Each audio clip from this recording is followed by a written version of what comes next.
Sige, baka pumutok yan. Ano ba to? Ano ba to? Baka pumutok yan. Yan. Ano bang dati, sir? Nung dati sir, nagbabasketball kasi ako. Tapos napapreno yung bigla. Parang medyo natapilok siya. Galing po ako sa takbo na mabilis ka po. Tapos biglang preno. Sumakit yun dito. Pero hindi ko siya ininda kasi nailalaro ko pa rin. Tapos umabot na ng 2 taon. Ngayon, pabalik-balik talaga yung sakit niya. Minsan malamigan lang, ganun. Kumikirot na sa loob. Tapos hindi ko na mailakad. Pinaayos mo ba? Pinahilot ko rin siya. Lang beses ko na rin po siya pinahilot. So ganun pa rin. Ganun pa rin. Kasi nung nakaraan lang din, hindi ako makalakad dito. Yan lang, 2 taon. Pagka sinasagad ko yung ganyan, may masakit dito. Tapos pag pinangat ko nung ganyan, masakit. May masakit din. Sige, ika ka.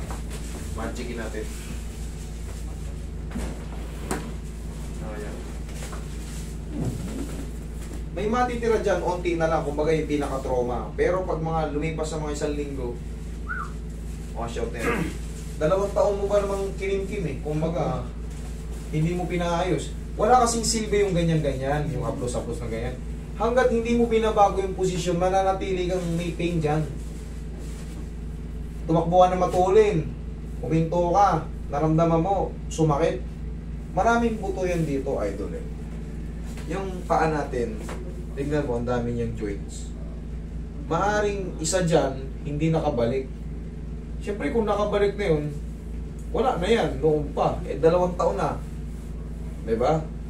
2 taon, tama, diba? 2 taon. Ngayon, pag ginanito ko, masakit po. tignan mo, kumbaga, ganun lang. Dapat yan, kahit ganunin ko yan, okay lang. Ito, masakit na kaagad. O, dapat yan, the same. Dapat na hindi natin. Pag ganito, wala naman. Pero pag ako yung kusang gagawin, pag ikaw yan, siya may pain po. may pain pag sarili mo. Pag ginanito ko, sa taas, wala. Yun talagang taas-baba ang meron. Pakabilang side. Okay, taas-baba ang meron. Ano si usual drive? Tingnan mo nga yung chat. Walang ibang chat sa akin. Wala pa. You see, paring Rambo. May dala naman ako sir. Relax.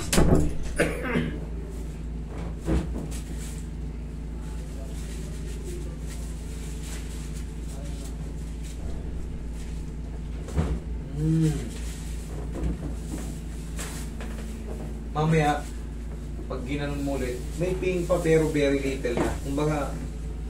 Kumbaga yung parang pinag-alisan lang ng pilay, tapos pag napahinga, dire-diretso na. Pero pagka lalong sumakit, mali ako.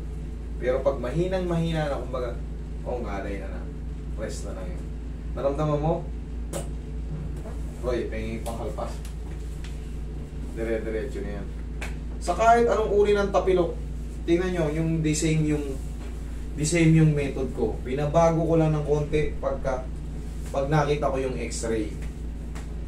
Titignan ko kung babaguhin ko lang yung pectus. Depende kung meron tayong mga fracture sa shaft o may mga dislocation sa mga ano, doon ko lang binabago. Pero pagka alam ko mga old tapilok, the same procedure. Hatak lang. Tapos may dinidiinan tayo rito kasi yun yung talus joint na kailangan makabalik sa siya kasi ang may control ng pagganyan, ganun. Siya may control dyan, yung talus joint. Pag yun nawala sa align, kahit paabutin to ng 10 taon, pag malamig, minsan nga po mag-swimming lang kami, pag uwi, ayan na.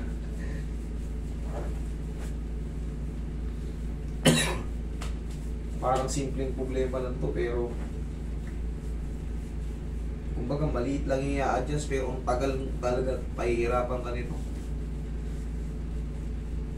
Hanggang di na ibabalik yun, pahihirapan ka niya.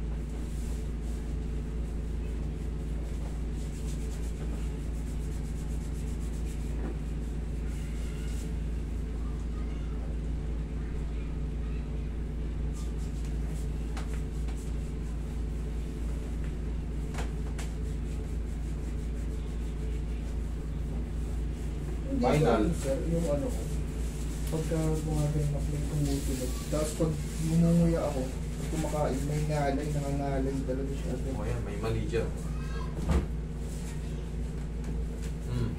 Sige, angat mo sarili.